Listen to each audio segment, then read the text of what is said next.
Boa tarde. Boa tarde a todos. Agradeço a presença de todos os nossos amigos e às autoridades presentes também.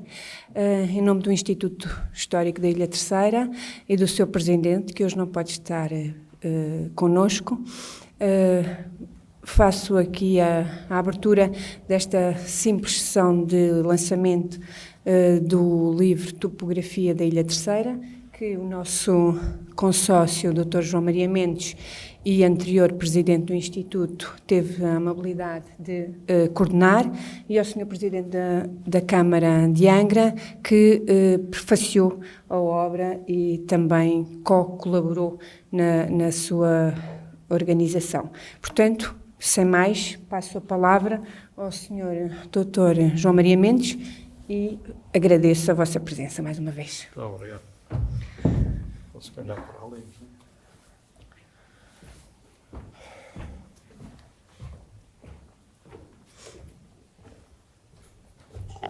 Muito boa tarde, Sra. Representante e membro da mesa atual do Instituto Histórico da Ilha Terceira, Sr. Presidente da Câmara, Sr. Presidente da Assembleia, excelentíssimas autoridades, minhas senhoras e meus senhores e caros consórcios do Instituto Histórico da Ilha Terceira. Gostaria de começar estas minhas breves palavras por dizer que, de facto, quem esteve na origem e na dinâmica da edição, que nós não sabemos qualificar bem se é segunda, terceira ou quarta edição, porque estas partes do livro, como provavelmente o professor Alan Menezes irá explicar, tiveram já várias edições. Mas esta, concretamente, que hoje está aqui a ser lançada, tem o cunho, não do Presidente da Câmara, mas do professor José Gabriel Alan Menezes. Ele é que foi a alma desta edição. E vou explicar porquê. Porque ele teve a paciência de digitalizar as edições que existiam e, sobretudo, de rever todas as gralhas que surgem de um reconhecimento OCR, creio que é assim que se chama, de um texto que os computadores fazem maravilhas, mas ainda não conseguem corrigir os erros ortográficos e, sobretudo, não conseguem muitas vezes compreender aqueles tipos de letra que serviam para as impressões antigas e que põem uma letra para baixo, outra para cima, umas mais bem impressas e mais legíveis, outras incorretas e quase imperceptíveis.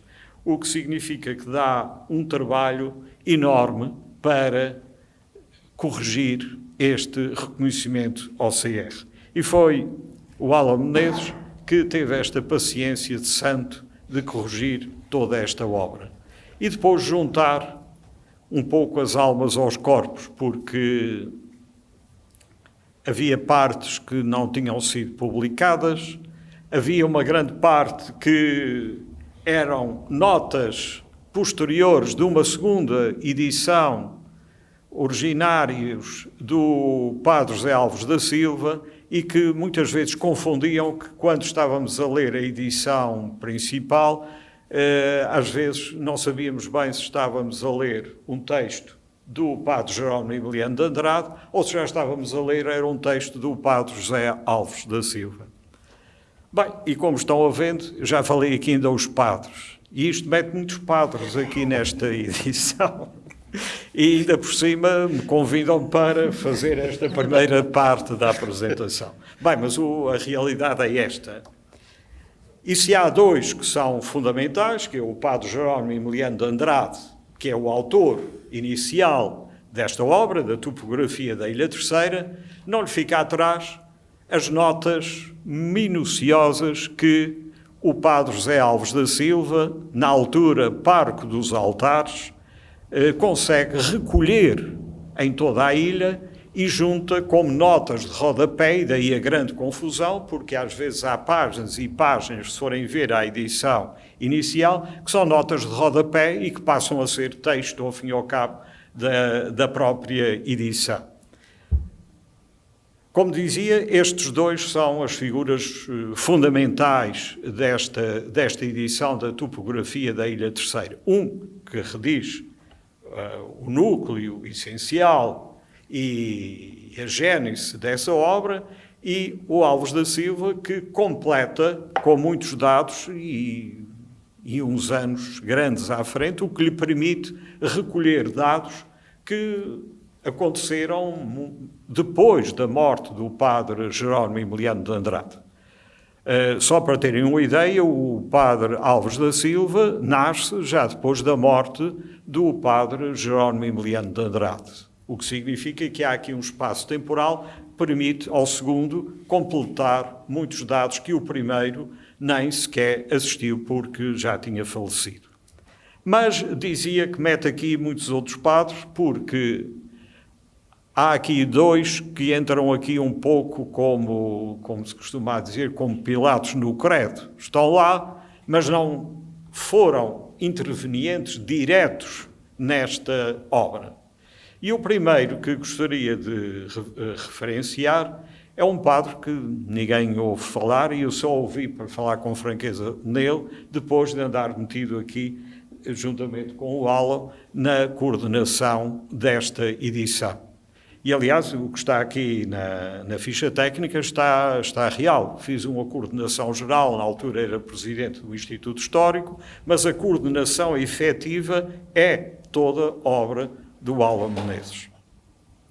E esse padre que aqui estou a referir é um padre José de Andrade, provavelmente nunca ouviram falar nele. É um homem que nasce no século XVIII, vem a morrer já no século XIX, e é ele que vai dar uma grande proteção ao padre Jerónimo Emiliano de Andrade.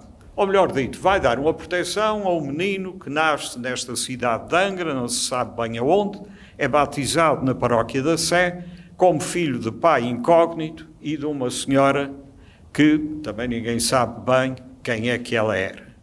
Até porque depois, mais tarde, se vem a descobrir que esta senhora também era filha de pais incógnitos, o que significa que não se pode recuar na genealogia do padre Jerónimo Emiliano de Andrade por falta de saber quem eram o pai e quem eram os avós maternos. Portanto, conhece o nome da mãe.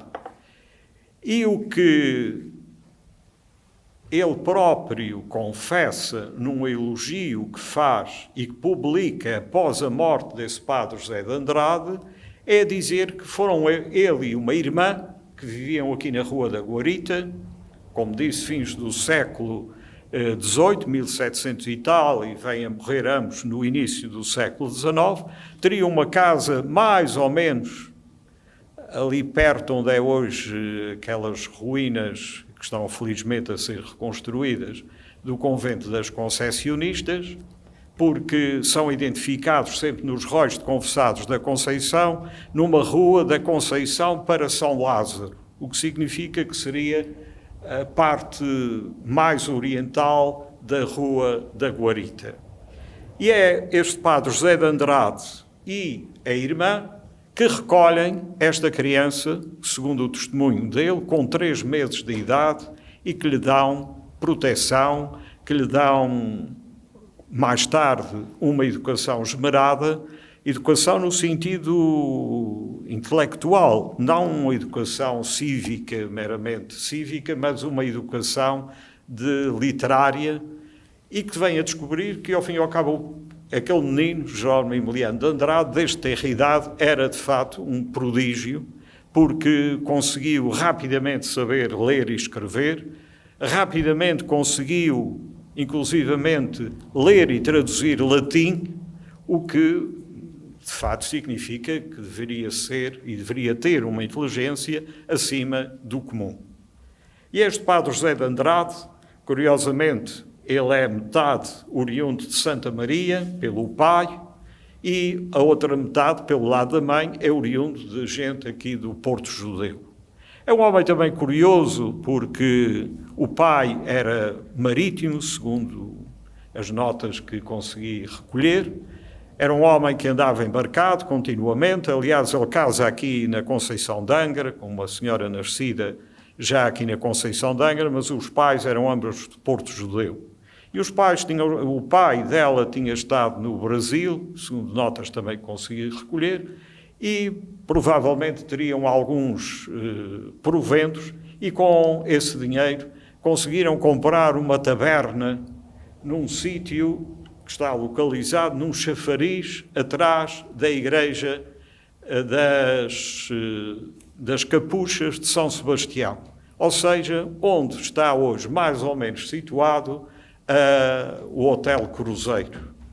O convento era ali onde está a praça e por detrás havia uma rua que os mais velhos, eu ainda tenho uma vaga ideia de existir, lembra-me ainda do convento, antes de ser demolido, que era a Cadeia, e por detrás havia de fato ali uma rua.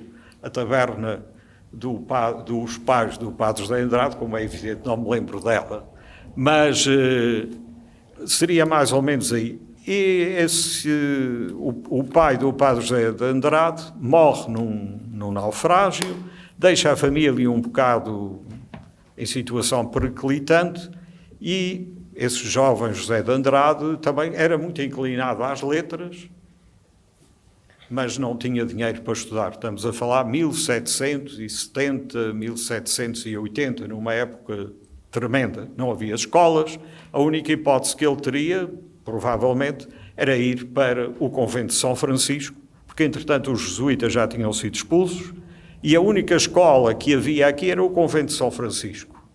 Bem, havia aqui os gracianos no Alto das Covas, mas os franciscanos aqui é que se dedicavam mais ao ensino. E o certo é que o homem faz-se militar, exerce a profissão de barbeiro, e só mais tarde, com a proteção do então capitão-general, consegue finalmente ir a Lisboa, completar os seus estudos e ordenar-se padre. E regressa aqui à Terceira, onde é colocado no benefício na Igreja da Conceição e estabelece-se ali naquela casa, como já disse, na Rua da Guarita. Ele com a irmã. E são eles que dão uma grande proteção ao padre Jerónimo Emiliano. E dão-lhe uma proteção tão grande que até lhe dão um nome, porque Andrade provavelmente é do padre José Andrade. Como disse, o padre Jerónimo é registado como filho de pai incógnito, a mãe não se sabe como é que era o nome de família, porque naquela altura as senhoras infelizmente eram registadas apenas com os nomes próprios, Rosa Maria, Maria Cândida, e não se sabe como era também filha de pais incógnitos, nós não sabemos nada da vida dele. E por isso supõe-se que este Andrade que o padre Jerónimo usa é precisamente deste grande protetor que ele tem, que é o padre José de Andrade. Ele encaminha-o, como é natural, para o convento de São Francisco, onde ele faz estudos, e não me vou alongar muito mais porque há várias biografias do padre Jerónimo Emiliano de Andrade que relatam em pormenor toda essa o seu percurso académico, que foi notável aqui no convento de São Francisco. E o que eu gostaria de salientar é que ele vive numa época de transição, da transição do absolutismo para o início das ideias liberais. E como é do conhecimento da história, chegam aqui a esta ilha os chamados deportados da Amazónia. Isto é, aquelas pessoas que tinham tido um contato com as ideias liberais devido às invasões francesas e que promovem a primeira tentativa de uma modificação do regime em Lisboa. São deportadas aqui para a Terceira e serão, muitos deles, recolhidos no convento de São Francisco. E outros que vivem aqui na cidade, outros depois dispersam-se, e será essa gente que terá tido uma grande influência na vida do padre Jerónimo Emiliano de Andrade, ao ponto de ele, de alguma maneira, ser também um paladino das ideias liberais aqui na Ilha Terceira. Ele faz uma prova, uma espécie de provas públicas, académicas, hoje chamaríamos de licenciatura, perante uma série de deportados que estavam aqui, que eram figuras notáveis, cujos nomes estão aqui identificados, e todos eles louvam, de fato, o trabalho apresentado pelo padre Jerónimo Emiliano de Andrade. Entretanto, dá-se a revolta de 1821, que é a sequência do vintismo lá de fora, de 1820, e o padre Jerónimo entusiasma-se com essa revolta, mas vai ser vítima rapidamente dessa sua simpatia por estas ideias. Ele depois tem que ir a São Miguel para fazer concurso para uma cadeira que pretendia lecionar no convento de São Francisco, não tinha aqui quem assistisse a essas provas. Ele vai a São Miguel, onde está lá, onde é muito bem acolhido, faz essas provas, e quando chega aqui, as ideias já tinham mudado. Como nós sabemos, na altura, revoltas e contra-revoltas eram coisas que às vezes sucediam semana sim, semana não. E quando chega cá, as opiniões já tinham mudado, os liberais já tinham sido suplantados pelos conservadores e absolutistas, e o padre Jerónimo Emiliano não tem outro remédio senão exilar-se no Faial. Passa lá alguns tempos até as coisas se acalmarem, e quando volta, entretanto, o general Araújo, que ainda agora a Câmara Municipal celebrou essa memória dos 200 anos, já tinha sido morto, já tinha sido arrastado de uma forma inglória pelas ruas da cidade, e governava o general Stockler, um paladino do absolutismo e dos conservadores. Mas o general Stockler, de alguma maneira, protege o padre Jerónimo Emiliano de Andrade. E aqui começam a surgir as antipatias dos liberais contra o padre Jerónimo Emiliano, porque ele, que inicialmente teria sido adepto dessas ideias liberais, agora recebe alguns benefícios, inclusivamente uma cadeira atribuída no, então, embrião daquilo que viria a ser o Liceu Nacional de Angra do Heroísmo, e, de facto, ele desgosta-se desta situação e tenta ir-se embora desta ilha, porque diz que já não suportava mais todas estas contradições, todos os ataques que aqui estava a sofrer. E embarca com destino à Ilha das Flores, segundo as crónicas, e até provavelmente pensando em ir para o Brasil de vez. O certo é que, por qualquer motivo, que eu não me recordo agora, desembarca na Graciosa, fica aí algum tempo na Graciosa, onde tem a oportunidade de iniciar, como ele próprio refere, a escrita da topografia da Ilha Terceira. E escreve também uma espécie de topografia da Ilha Graciosa que o ano passado, há 2 anos, felizmente foi editada pelo Museu da Graciosa e com uma introdução muito bem feita pelo Dr. Reis Leite, onde está relatada uma extensa biografia e uma biografia até crítica da vida do padre Jerónimo Emiliano de Andrade. Bem, o certo é que depois de se acalmarem todas estas situações, o padre Jerónimo volta a esta terra, é nomeado comissário de estudos e primeiro reitor do Liceu de Angra. E acaba por morrer aqui na Rua de Jesus, numa casa onde tem lá uma lápide, que está identificada, quando passarem lá no início da Rua de Jesus, atendendo às regras de classificação toponímica das ruas, são de sul para norte, portanto o início das ruas não é aqui ao pé da Rua da Sé, mas sim junto ao mar. É logo nas primeiras casas do início da Rua de Jesus, onde ele vem a ser acolhido por uma família e onde vem a morrer com 50 e poucos anos de idade. Bem, na vida dele, para além deste padre José de Andrade, eu gostaria de referir também um outro padre que vai ter uma influência muito grande, porque o encarrega de organizar uma espécie de seminário para o clero. Na altura ainda não havia o seminário de Angra. O seminário de Angra é relativamente recente, infelizmente, porque houve tantas tentativas de construir um seminário, ou de instituir um seminário nesta ilha, ou nesta diocese, e foi muito difícil. E só muito mais tarde é que acabou por acontecer. E há um padre que tem uma importância, então, tremenda nas lutas liberais e que também anda um pouco esquecido, que é o padre João José da Cunha Ferraz, um homem profundamente liberal, um homem que talvez tenha tanta importância não material, mas ideológica, para o triunfo das ideias liberais, tanto como o Conde da Praia da Vitória. O Conde da Praia tinha muito dinheiro, o padre Cunha Ferraz tinha ideias e pô-las em prática. É de facto uma figura talvez muito esquecida, natural também desta Ilha Terceira, embora com ascendentes da Ilha Graciosa, mas natural. Todos estes padres são todos naturais aqui da Ilha Terceira. Ele é que nomeia o padre Jerónimo para se encarregar de formar uma aula, como à altura se dizia, ou uma cadeira, para instruir aqueles jovens que queriam ser sacerdotes.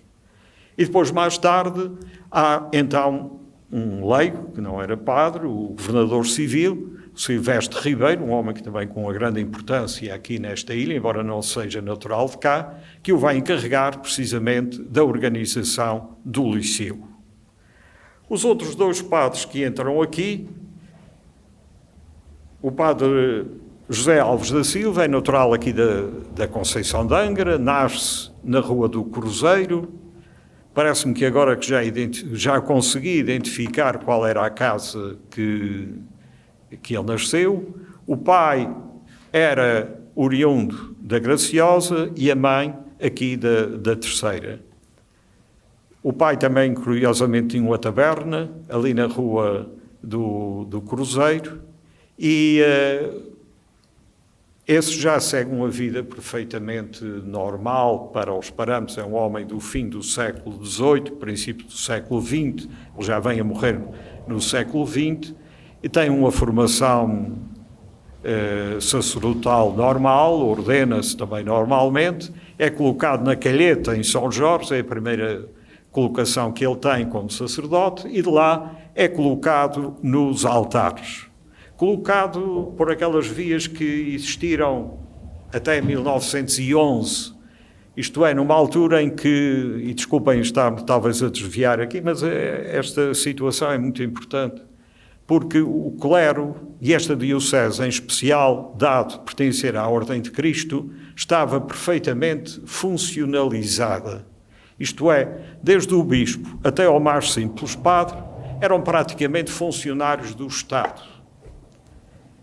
E por isso a lei da separação de 1911, que é uma lei nitidamente anticlerical, foi uma lei de libertação para o clero desta diocese. Embora na altura tenham protestado muito, como é evidente, e o padre Alves da Silva sofre com isso, porque todos os padres eram pagos pela alfândega. Alfândega que hoje em dia está dividida entre alfândega e finanças. Estava tudo concentrado no mesmo organismo. E esse organismo é que recebia os dízimos e por isso pagava ao clero. E os padres, desde o bispo até ao mais simples padre, eram todos pagos pelo erário público, o que os tornava funcionários do Estado. E logo era o Estado que os colocava. E é nesse sentido que eu digo que ele foi colocado nos altares. Havia concursos. Morria um padre, os chamados padres colados, padres que estavam fixos, como ainda hoje um funcionário público, desde o momento que entra para o quadro, fica garantido até ao fim da vida. Na altura era a mesma coisa, um padre era colado numa paróquia e tinha aquela garantia até ao fim da vida. Só quando morria ou quando pedia, por qualquer motivo, para ser transferido para outro lado, é que se abria vaga, e então havia concurso. E foi nesse sentido que o padre Alves da Silva concorre aos altares. Aliás, há um documento que diz que ele primeiro concorreu a Santa Luzia e não ficou, porque, tal e qual como hoje nos concursos públicos, havia depois cunhas e preferências. Temos que chamar as coisas pelo seu nome. E, portanto, isto é a realidade, é assim, desta forma. Ele acaba depois por conseguir ir para os altares. Está por esclarecer é porque é que, a meio da sua estadia como parco dos altares, ele é feito monsenhor. Não há qualquer documento que justifique quem é que pediu. O Papa, de certeza, que não sabia que ele existia. embora o Papa oficialmente é que concede esses títulos, mas, como é evidente, o Papa não conhece toda a gente. Alguém se movimentou para ele ser feito Monsenhor, o certo é que ele é feito Monsenhor. Apenas consegui encontrar uma pequena notícia no jornal A União a dizer que ele tinha sido feito Monsenhor e que lhe davam muitos parabéns, mas não dizem nem explicam por que é que ele tinha sido feito Monsenhor. Mais tarde, ele concorre, mais uma vez, porque tudo eram, ao fim e ao cabo, cargos públicos, concorre a um lugar de cônego na Sé e é feito cônego da Sé de Angra. Aliás, estes documentos estão todos publicados aqui nesta edição da topografia da Ilha Terceira. Mas é enquanto ele está nos altares, que depois o Alan provavelmente explicará, que então é convidado para coordenar uma edição da topografia, uma segunda edição da topografia, e que coloca esta abundante notas de rodapé que nos vão fornecer muitos outros dados. O Monsenhor Alves da Silva é um homem que faz a sua carreira praticamente como pároco nos altares, depois renuncia precisamente a pároco dos altares e opta apenas por ser cônego da Sé de Angra, e quando chega a 1911, naturalmente que perde o seu ordenado e não sei bem o que é que lhe aconteceu, ele acaba por morrer aqui na Conceição, há um registro de óbito dele, por volta de 1920 e tal, e não se sabe de que é que ele terá vivido. É claro que, neste entretanto, já agora também se me permite aqui à parte, falar aqui de um outro padre também importantíssimo, que teve um papel fundamental nesta reestruturação da diocese, quando ela passa de ser um órgão do Estado, digamos assim, entre aspas, para a sua independência total, que é o cônego Fischer, José dos Reis Fischer, também natural da Terceira, e que vai ser um homem fundamental para a reestruturação da nossa diocese. Eu preveni no início que ia falar de muitos padres, mas tenham paciência porque isto está tudo encadeado. Aliás, eu costumo dizer que, apesar de tudo, e como já referi, a Terceira ficou, de facto, tão marcada por este espírito liberal e do liberalismo que tenho a vaga sensação que todos os padres da Terceira são também um pouco anticlericais, mas também não há mal nenhum nisto. Pronto, falta-me falar apenas, e eu já estou a falar demais, peço desculpa, mas falta-me falar apenas do padre Mariano Constantino Homem. O padre Mariano Constantino Homem é da Casa da Ribeira, com ascendentes do Pico, embora nascido na Casa da Ribeira, a mãe é da Casa da Ribeira, depois vai ter um avô também que é do Pico, etc. É aqui uma mistura sempre de várias ilhas, porque, curiosamente, e quem se dedica à genealogia como eu, vai reparar que houve aqui uma, não diria uma osmose, mas há uma captação de gente que vem de São Jorge, do Pico e da Graciosa para a Terceira ao longo destes séculos e que casam frequentemente aqui na Terceira. E por isso, provavelmente todos nós que estamos aqui, que sejamos terceirenses, se fizermos a nossa genealogia, vamos encontrar um avô, um trisavô que é de São Jorge, ou de Pico, ou da Graciosa. Quase certeza absoluta. Eu acho que não há ninguém que não vai encontrar alguém que seja uma essa ilha que venha para cá. Portanto, estes padres, quase todos, com exceção do padre Jerónimo, que nós não sabemos de quem é que ele é descendente, todos eles têm ascendentes fora da Ilha Terceira. O padre Mariano é mais novo do que o padre Jerónimo, mas devem ser encontrados em São Francisco. O padre Mariano vem também para o convento de São Francisco, era a única escola que havia na altura, aqui na Terceira, e quem queria estudar, quem queria se ingrar na vida, ou tinha muito dinheiro, como os filhos dos morgados, que tinham a possibilidade de serem enviados para Coimbra, ou então iam para os conventos. Não havia outra hipótese. E o padre Mariano vai para o convento, é mais novo, mas ainda apanha o padre Jerónimo e faz um percurso. Provavelmente também teve contato com os exilados da Amazónia. A Amazónia não é da Amazónia no Brasil, era uma fragata que trouxe esses deportados e que se chamava Amazónia, e por isso eles são conhecidos pelos deportados da Amazónia. Contata com eles e também há aqui nitidamente nos escritos do padre Mariano Constantino Homem uma tendência liberal. Mas é um homem que me parece que nunca se meteu em política. Pelos poucos escritos que ele tem, dá a impressão que foi sempre neutro e imparcial. Mas é um homem muito ligado ao padre Jerónimo Emiliano de Andrade, que escreve a primeira biografia do padre Jerónimo Emiliano de Andrade, que é também publicada nesta edição.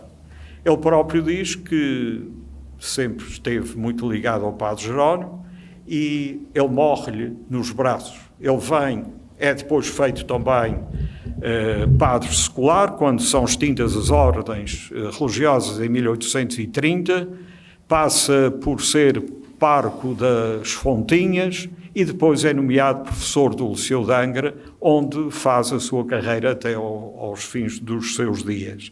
Mas mantinha-se sempre muito ligado ao padre Jerónimo Emiliano de Andrade, escreve a sua biografia e lá diz que ele que lhe morreu nos braços. Veio apressadamente do Liceu, aqui de São Francisco, para a Rua de Jesus. Quando chega à casa da Rua de Jesus, o padre Jerónimo já estava muito mal e morre nesse momento. E o certo é que no testamento do padre Jerónimo Emiliano de Andrade, que eu consegui encontrar, bem como o do Monsenhor Alves da Silva e do Mariano Constantino Homem, que estou a preparar para publicar, provavelmente, se assim o entenderem, no boletim do Instituto Histórico. São 3 documentos que ainda não são conhecidos e que nos ajudam a conhecer cada vez mais a vida destes 3 homens.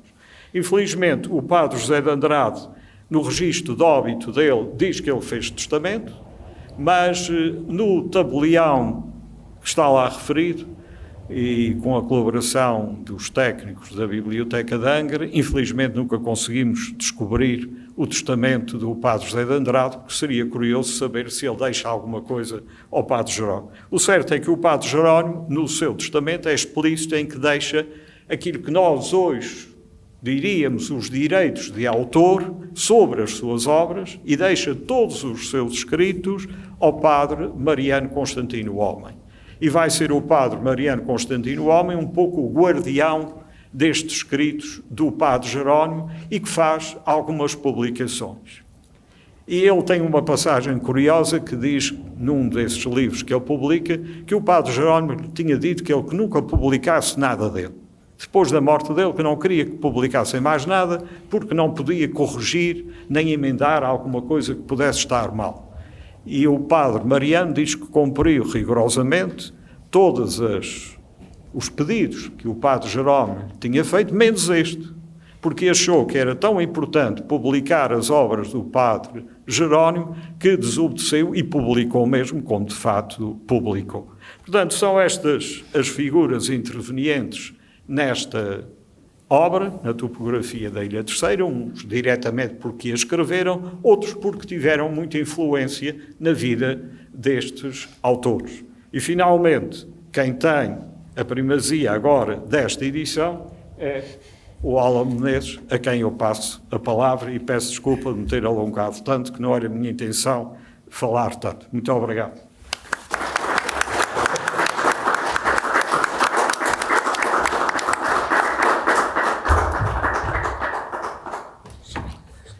Sr. Presidente da Assembleia, distintos convidados, minhas senhoras e meus senhores, depois de ouvirmos falar tantos padres, chegou a altura de falar um que não é padre e que não tem assim uma relação tão próxima com o clero.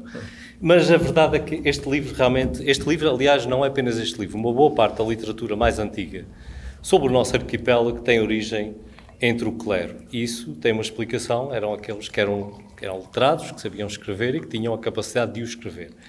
Esta obra é uma obra que tem muito esse cunho, mas resulta de um contexto também muito especial. E eu gostaria, antes de falar propriamente na topografia, de enquadrar no contexto da obra do padre Jerónimo Emiliano de Andrade. O padre Jerónimo Emiliano de Andrade, conforme nós aqui ouvimos, e muito bem os seus traços biográficos, é um homem que tem uma vida excepcional. E eu digo fora do contexto sequer clerical e do contexto religioso, não é aí que eu me refiro mais à questão do saber e, em particular, uma área que me é particularmente cara, que é da área pedagógica. O padre Jerónimo de Andrade era essencialmente um professor. E toda a obra dele, toda ela, com exceção talvez de 2 obras, um sermão que ele faz, enfim, em matéria religiosa, e um elogio da vida do padre José de Andrade, portanto, que, diríamos, é a figura do pai dele, seja pai biológico ou não.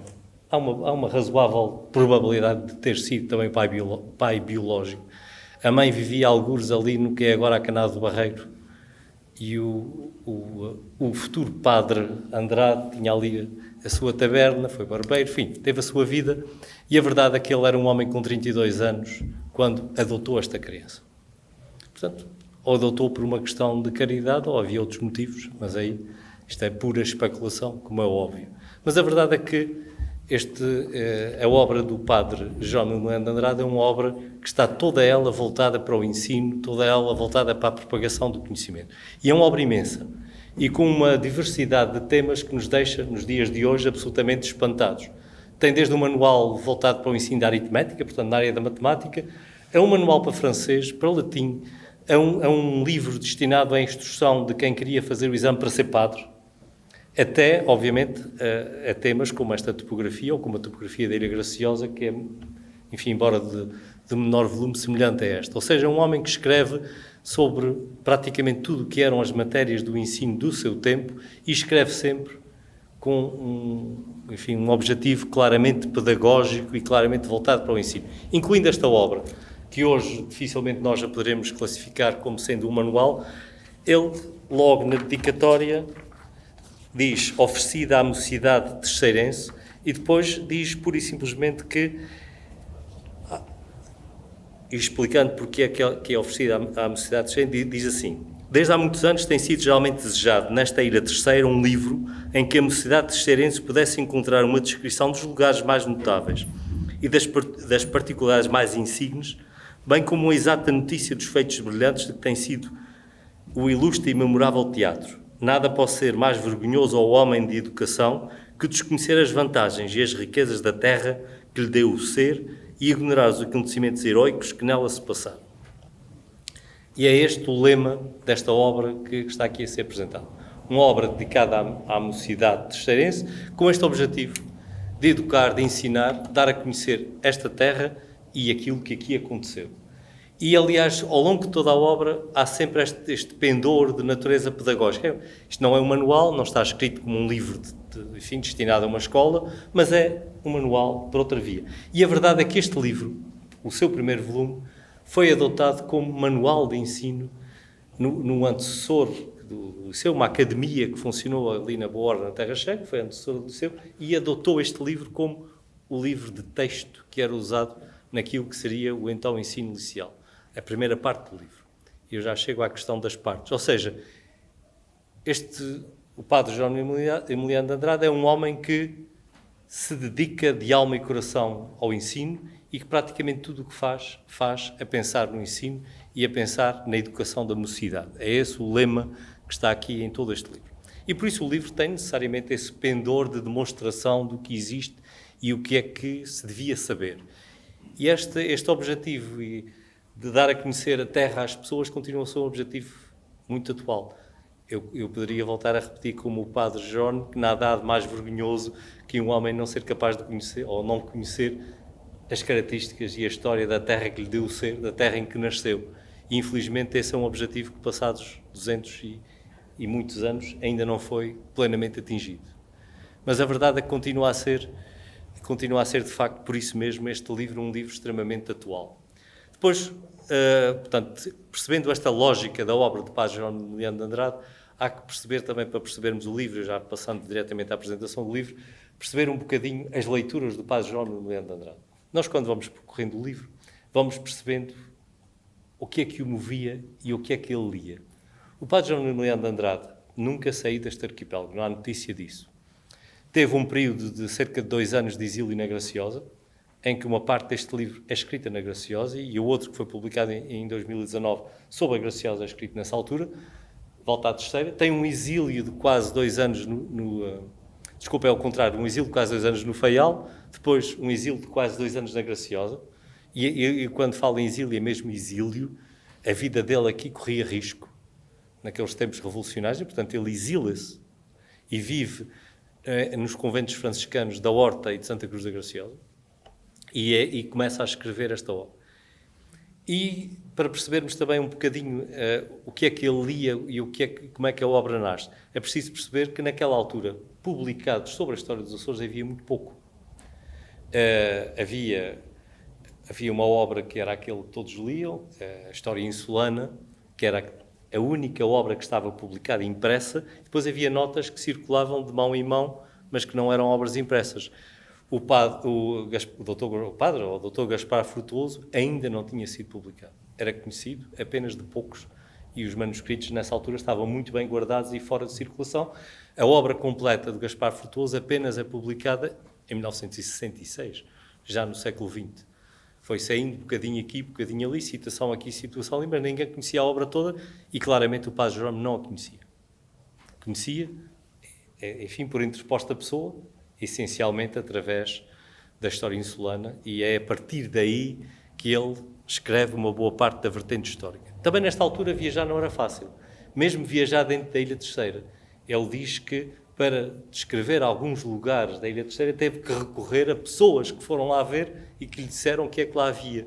Portanto, juntar a informação era difícil. Os anais da Ilha Terceira ainda não tinham sido publicados. Aliás, os anais da Ilha Terceira começam a sair em 1850, portanto, uma década depois desta obra começar a sair. Portanto, esta é de facto uma obra pioneira em todos estes aspectos, quer na descrição física, quer na descrição histórica. Depois esta obra segue uma outra lógica, que é uma lógica que hoje está muito esquecida, que era a lógica de uma ciência que hoje pouco se fala, da coreografia. A coreografia era a descrição dos lugares, mas a descrição dos lugares não era como nós entendemos hoje, não era apenas uma questão de natureza geográfica. Quando se escrevia uma coreografia, além de se descrever a geologia, a morfologia, o território, descreviam-se as pessoas, as populações que lá viviam e, obviamente, também a sua história. Portanto, este conjunto, aquilo que era uma coreografia, era basicamente uma descrição do território, do povo, da história, dos povos, da história. Isto é que era a coreografia.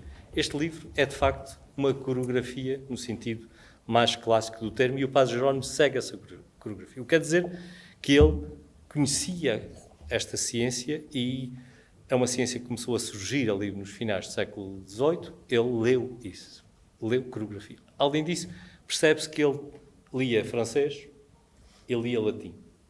As fontes têm estas duas origens.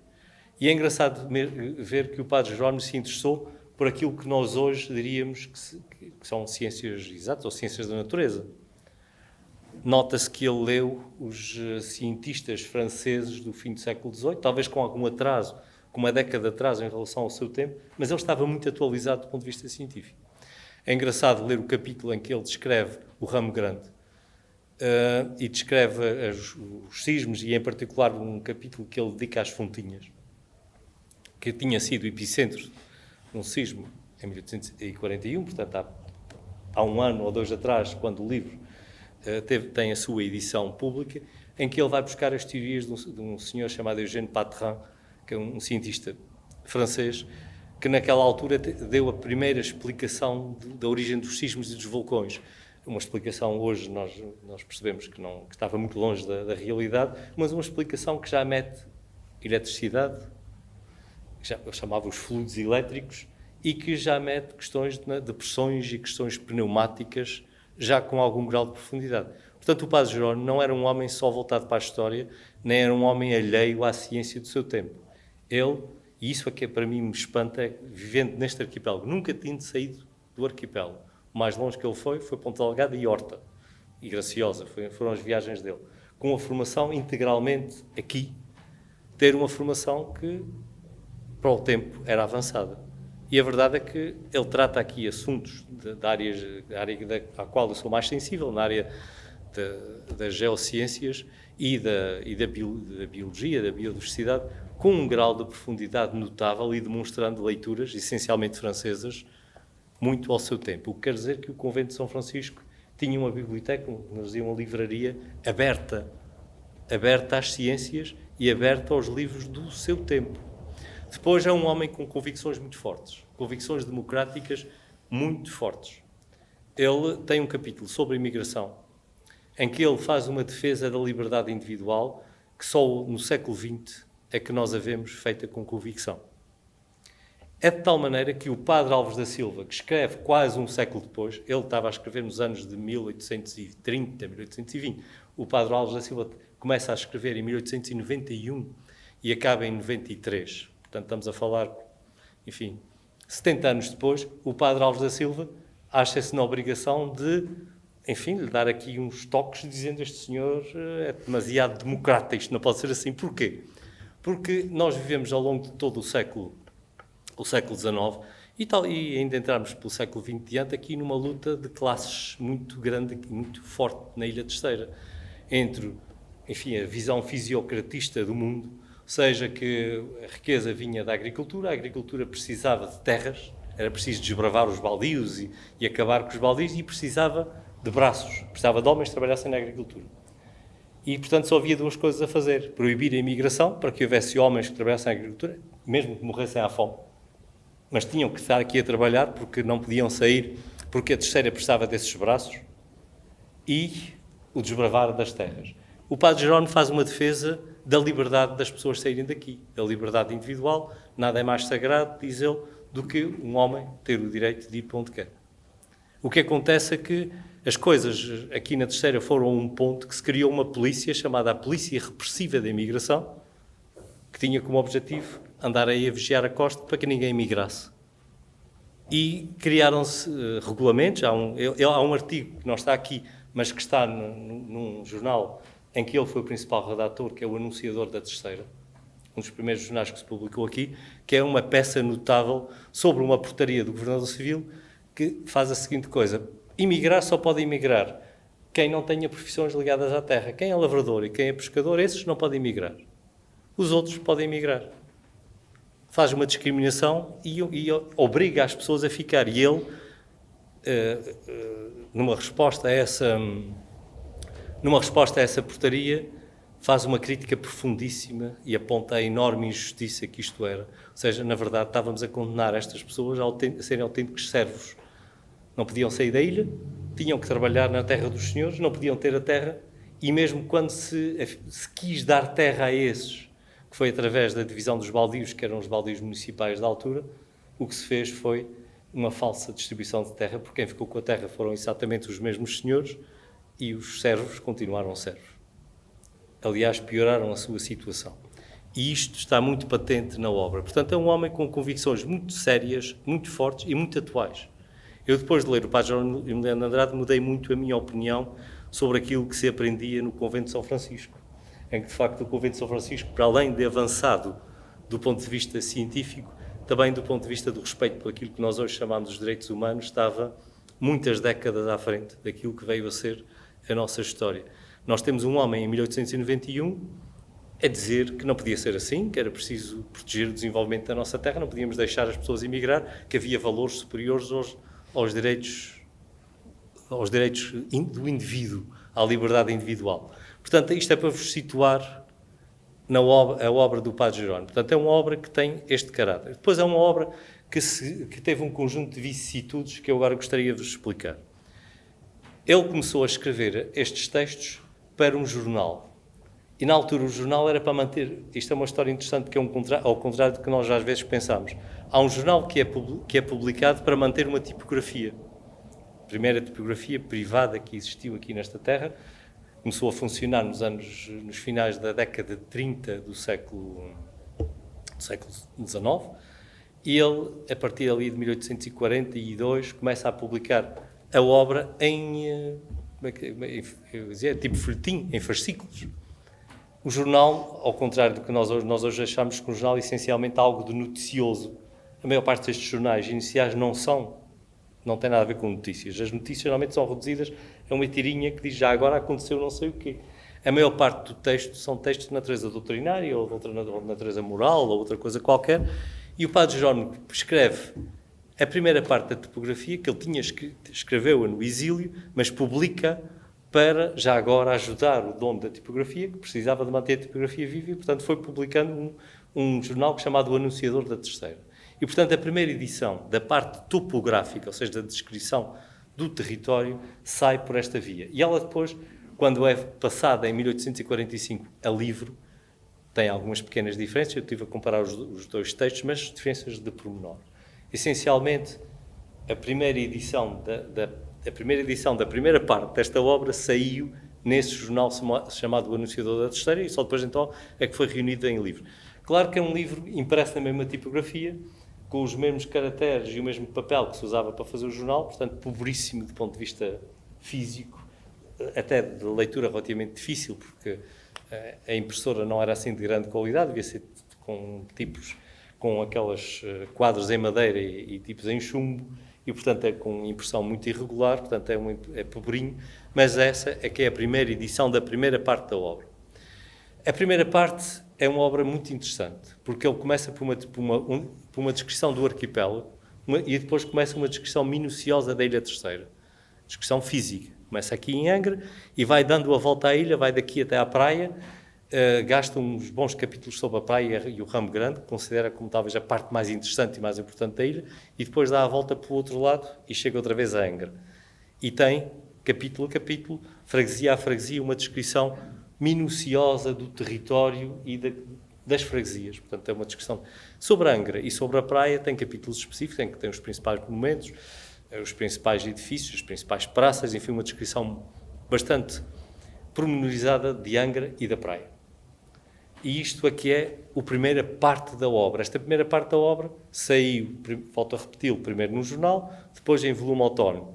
E é esta primeira parte que é retomada mais tarde, mas eu deixo este bocadinho para o mais tarde. Depois, ele publica, anos depois, já na década de 50, sai em 1850 exatamente, a parte histórica, que é a segunda parte da obra, em que ele conta a história desde o povoamento da ilha até 1583, até à queda à conquista da ilha pelos espanhóis. Portanto, isso é o segundo volume, a segunda parte é isso. Esse segundo volume é publicado também num volume já do ponto de vista tipográfico e do ponto de vista do papel melhorzinho do que o primeiro volume, mas também uma edição pobre, feita aqui na terra, com as dificuldades técnicas que na altura existiam, mas sai como volume autónomo. No fim desse volume, ele fala na continuação. E o que é que acontece? Acontece que ele, o Padre Jerónimo, começou a sofrer de uma doença de estômago grave. Aliás, ele diz que essa doença manifestou-se quando ele estava na Graciosa e vem para cá e as coisas começam a correr mal, provavelmente seria um cancro do estômago, e ele começa a perder peso. Há uma fotografia, a única fotografia que existe dele, ele está realmente com um ar um bocado cadavérico e com um ar... E depois o próprio, na biografia dele, o Mariano Constantino, o homem, que o acompanhou praticamente toda a vida, esteve no exílio com ele na Graciosa e, portanto, eles partilharam o mesmo percurso e, portanto, viveram uma parte importante da sua vida juntos, e diz que ele realmente mudou completamente o seu ser, o seu semblante, que se alterou completamente, e depois vem a falecer dessa doença, depois de passar períodos muito maus, de grandes dores. Foi um homem que teve um fim de vida cheio de sofrimento. Na altura não havia paliativos para estas coisas e acaba por, como já disse aqui o João Maria, acabou por falecer dessa mesma doença. Quando ele faleceu, e ele nomeou, enfim, gestor dos seus direitos de autor, ou herdeiro, o Padre Mariano Constantino Homem. O Padre Mariano Constantino Homem, e é no prefácio que está aqui, que ele diz as palavras que o Dr. João Maria aqui citou, em que ele diz, ele tinha-lhe dado como instrução, já quando estava sentia que se aproximavam os seus dias finais, tinha-lhe dito que ele que não editasse coisas que não tivessem completas. E depois o Padre Mariano Constantino Homem, no prefácio das coisas que não estavam completas, de uma das coisas que não estava completa, talvez a mais importante, acaba por dizer que, enfim, tinha obedecido a tudo, mas não obedeceu a esse comando. Porquê? Porque a parte final desta obra, que estava pronta, ainda não estava editada. Estava a ser revista pelo Padre Jerónimo de Andrade. O papel que se destinava à sua impressão já estava cá na ilha, mas a obra não estava completamente revista quando o Padre Jerónimo Leandro faleceu. E, portanto, quem faz, enfim, a edição final é o Padre Mariano Constantino Homem, que não lhe quis dar exatamente eu interpreto isso como obediência a este pedido do Padre Jerónimo, não lhe quis dar o mesmo título, e então publica como apontamentos póstumos à topografia da Ilha Terceira, e essa é a terceira parte da obra. A terceira parte da obra cobre o período histórico, que vai desde a conquista espanhola da ilha até a 1821, até enfim, os acontecimentos que levaram à morte do general Araújo. E, enfim, na frase final desta obra, diz que uma quarta parte, contando os feitos que ocorreram desde essa revolta até aos nossos dias, entenda-se, aos dias do Padre Jerónimo, seria escrita, mas se o foi, desconhece-se esse texto e nunca foi publicado. Portanto, esta obra tem esta história editorial. Portanto, o primeiro volume tem uma primeira edição em folhetim, uma primeira edição em livro, em monografia. O segundo volume é editado em monografia ainda durante a vida do Padre Jerónimo.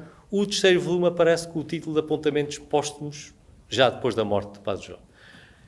Depois, voltando, agora o que é que acontece a seguir? A obra foi impressa num número muito pequeno de exemplares, provavelmente entre os 150 e os 200 exemplares, não mais do que isso, na sua edição original, e, de alguma maneira, saiu um pouco da circulação, embora fosse constantemente citada. Parece o fundador do jornal A União, Vieira Mendes, um homem que tinha uma loja aqui mais acima, aqui na Rua do Galo, chamada Livraria Religiosa, que vendia essencialmente bíblias e coisas religiosas, mas que também era impressor e era agente de várias empresas, e agente de navios, foi um homem de negócios, mas muito próximo da igreja e muito religioso, que resolve reeditar os livros dele. Aliás, ele anuncia que vai reeditar a obra toda dele, uma obra imensa. E começa pelo primeiro volume da topografia, que tem aqui a sua terceira edição, ou segunda edição, como me queiram dizer, e pede ao Padre Alves da Silva, que estava nos altares, para rever o livro e fazer um pouco aquilo que eu fiz agora com isto. Ou seja, rever o livro e atualizá-lo.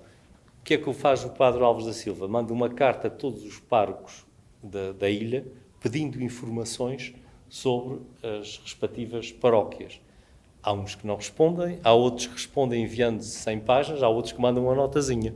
A partir daqui, ele faz um conjunto de notas que segue a mesma ordem geográfica da obra original, mas que basicamente atualiza o livro até 1891, que não é bem verdade, porque ele também foi publicado em capítulos e há textos que falam de factos que aconteceram até 1893, o que quer dizer que o livro ainda não estava pronto em 93.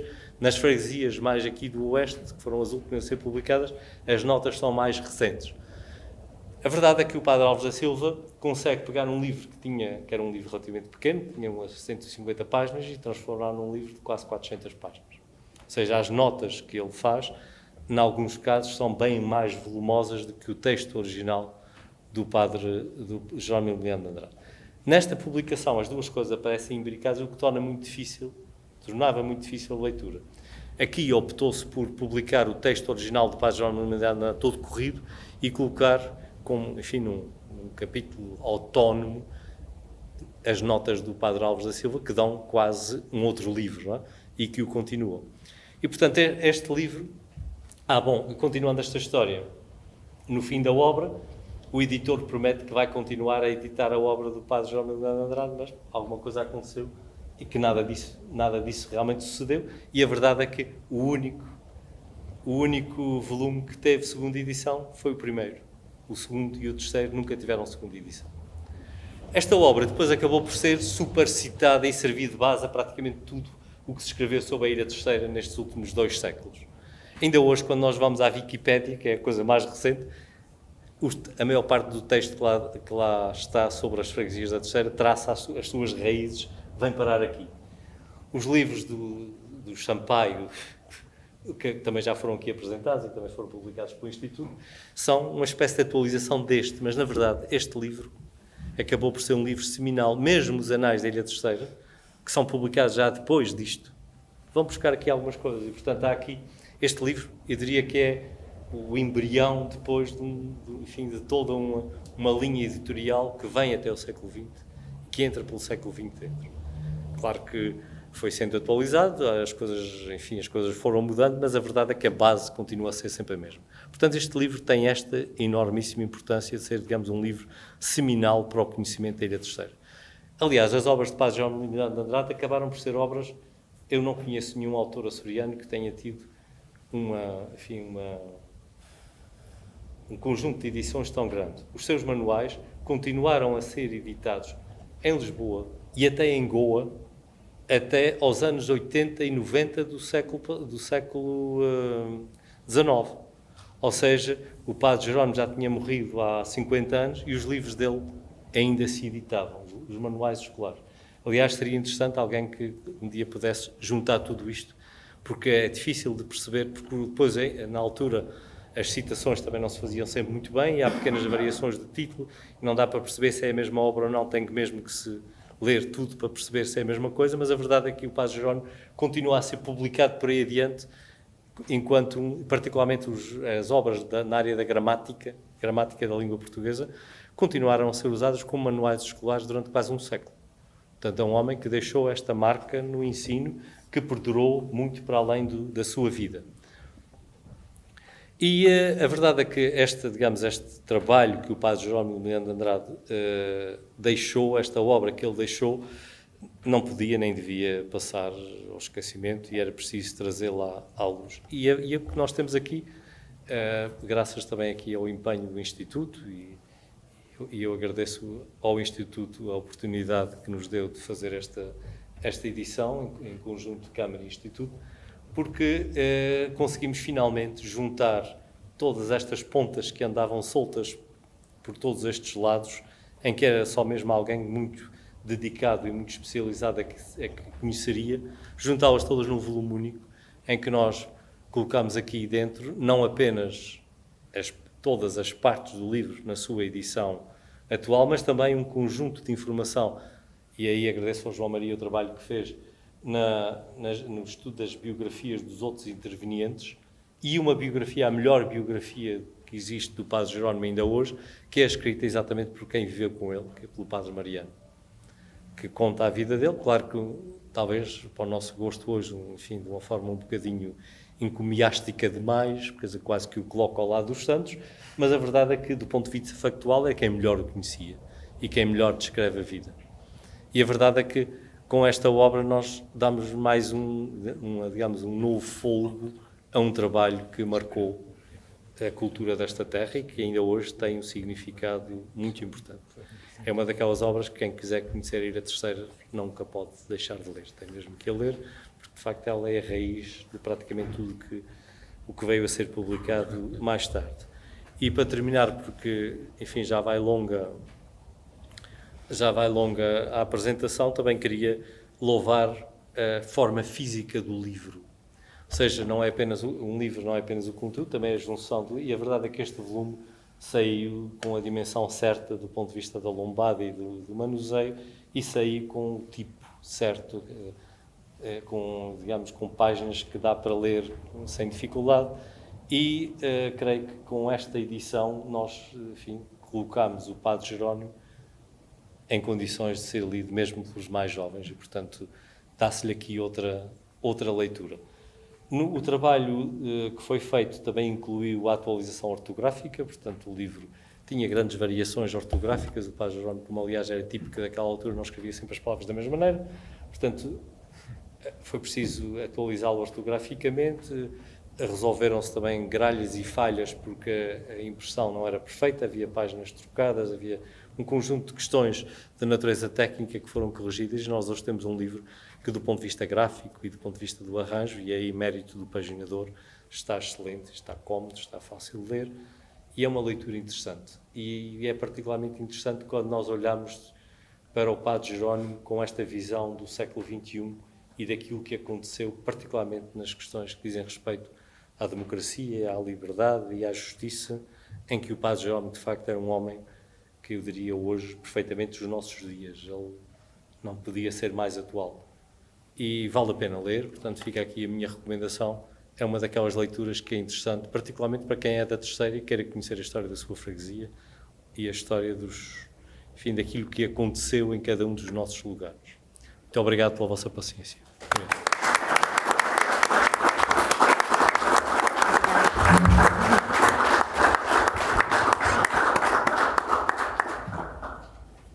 Agradeço ao professor Alain Menezes, Sr. Presidente da Câmara, e também ao Dr. João Maria Mendes, excelentes comunicações que apresentaram e que nos deram a conhecer a obra agora editada, que aproveito para agradecer à Câmara Municipal, na pessoa do Sr. Presidente da Câmara, e ao Governo Regional o apoio para a sua edição, sob a chancela do Instituto Histórico da Ilha Terceira. Gostaria só de relevar dois aspectos que achei interessantes, quer na comunicação de um, quer do outro. Por um lado, a obra e o cuidado que foi posto na sua edição, tendo em conta que foi chamada aqui a atenção a razão do leitor, aquilo que a filologia chama a razão do leitor, o conforto do leitor atual em ler a obra, mas sobretudo nos dois aspectos que me pareceram interessantes, que foi o chamar o padre Jerónimo Emiliano de Andrade à atualidade, chamar a atenção de que é mais um autor terceirense que teve um papel interessante e importante na historiografia local e na utilização da história e da explicação do passado da ilha, que foi importante, e também o papel a visão que nós podemos ter do liberalismo, um liberalismo não a preto e branco, mas cheio de gamas e cheio de diversidade, que o padre Jerónimo Emiliano de Andrade vem testemunhar. Portanto, mais uma vez, agradeço aos dois intervenientes na publicação da obra. Pergunto se houver alguém que queira manifestar alguma pergunta, algum comentário. Penso que ambos estarão disponíveis para fazer algum comentário ou alguma resposta.